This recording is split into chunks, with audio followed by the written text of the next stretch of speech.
নমস্কার বন্ধুরা, দিয়ান food and লাইফস্টাইলে সকলকে স্বাগত জানাই। আমার আজকের রেসিপি হলো গুড়ের পাটিসাপটা। শীতের মরশুমে এই পাটিসাপটা পিঠে কিন্তু প্রায় সকলের বাড়িতেই হয়ে থাকে। খেতেও খুব ভালো লাগে আর বানানোও কিন্তু ভীষণই সহজ।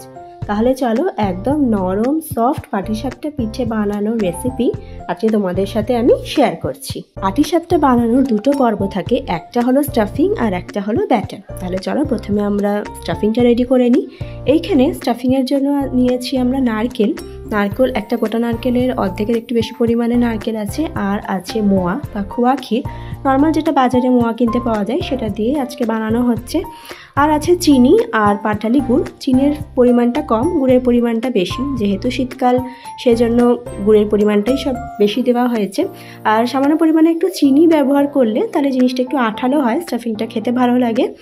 এইবার ভালো করে প্রথমে হাত দিয়ে একটু মেখে নিতে হবে, তারপর এটা গ্যাসে বসিয়ে নাড়তে হবে। কনস্ট্যান্ট নাড়তে নাড়তে কিছুটা জল ছেড়ে গলতে শুরু করবে। গ্যাসের ফ্লেম লোতে রেখে কনস্ট্যান্ট নাড়তে হবে। যখন একটু শুকনো আঠালো আঠালো হয়ে আসবে তখন আমাদের গ্যাসটা বন্ধ করে দিতে হবে।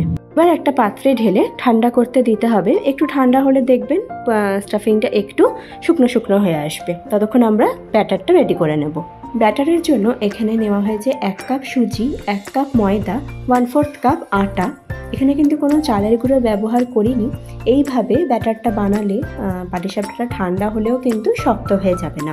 এইভাবে অবশ্যই ট্রাই করে দেখবেন, পাটিসাপটা কিন্তু খুব সফট হয়। আর সামান্য পরিমাণে একটু এলাচ গুঁড়ো, অল্প একটু লবণ দিয়ে একটু ভালো করে মিক্স করে নিতে হবে।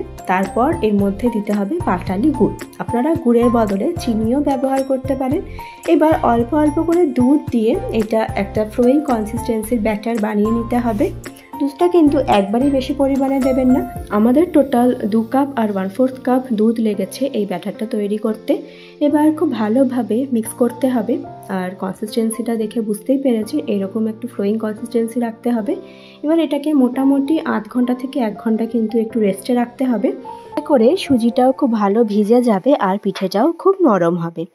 এদিকে আমরা স্টাফিংটা থালাতে ঢেলে রেখেছিলাম একটু ঠান্ডা হওয়ার জন্য। তো দেখো অনেকটাই এটা একটু ঝরঝরে শুকনো ভাব হয়ে এসছে। এবার এটাকে একটু লম্বা লম্বা করে একটা শেপ দিয়ে নিতে হবে। প্রথমে এরকমভাবে শেপটা তৈরি করে নিলে পাটিসাপটা পিঠেগুলো বানাতে সহজ হয়। অনেকেই শুধু ক্ষীরের স্টাফিংও করে, সেটাতেও ভালো লাগে। তবে এই শীতকালে ক্ষীর, নারকেল, পাটালি গুড় দিয়ে যে স্টাফিংটা হয় সেটাই কিন্তু খেতে বেশি ভালো লাগে। তো এই দেখুন এরকমভাবে একটা ফ্লোয়িং কনসিস্টেন্সির ব্যাটার আমাদের রেডি হয়ে গেছে। মোটামুটি আমাদের 1 ঘন্টা মতন এটা রেস্টে রাখা ছিল। এবার ফ্রাইং প্যানে অল্প একটু তেল ব্রাশ করে নিতে হবে। এবারে অল্প অল্প করে ব্যাটার দিয়ে স্প্রেড করে দিতে হবে। এই দেখুন এইভাবে করলে পাটিসাপটাগুলো সেটে যায় না, খুব সুন্দরভাবে প্যান থেকে ছেড়ে আসে। গ্যাসের ফ্লেম কিন্তু অবশ্য করে লোতে রেখে এই ফুল প্রসেসটা করতে হবে। তো এই দেখুন কি সুন্দর কুকড হয়ে আসছে। এবার স্টাফিংটা দিয়ে দিতে হবে, তারপর খুব আস্তে আস্তে মুড়ে দিতে হবে। পাটিসাপটা করার প্রসেস কিন্তু অনেকেরই জানা আছে, তো যাদের জানা নেই তারা দেখে নাও এরকমভাবে পাটিসাপটাগুলো বানাতে হয়। এবারে এরকমভাবে আস্তে আস্তে মুড়ে নিলেই আমাদের পাটিসাপটা রেডি। এরকমভাবে মুড়ে নেওয়ার পর কিন্তু বেশিক্ষণ আর গ্যাসের ফ্লেমে রাখবেন না, সঙ্গে সঙ্গে তুলে নিতে হয়, নয়তো কিন্তু শক্ত হয়ে যেতে পারে।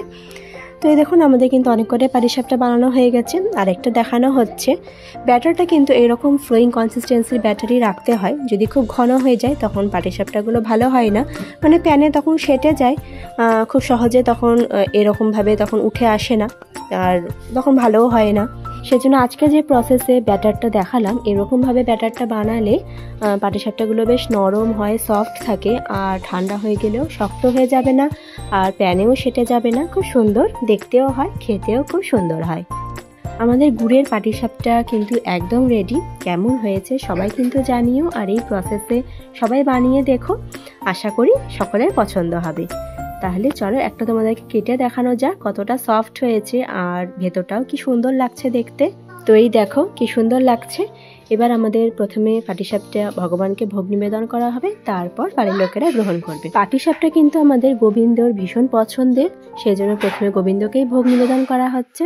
তোমরাও গোবিন্দ দর্শন করো, গোবিন্দ ভোগ দর্শন করো, ভোগ দর্শনে দুর্ভোগ কাটে।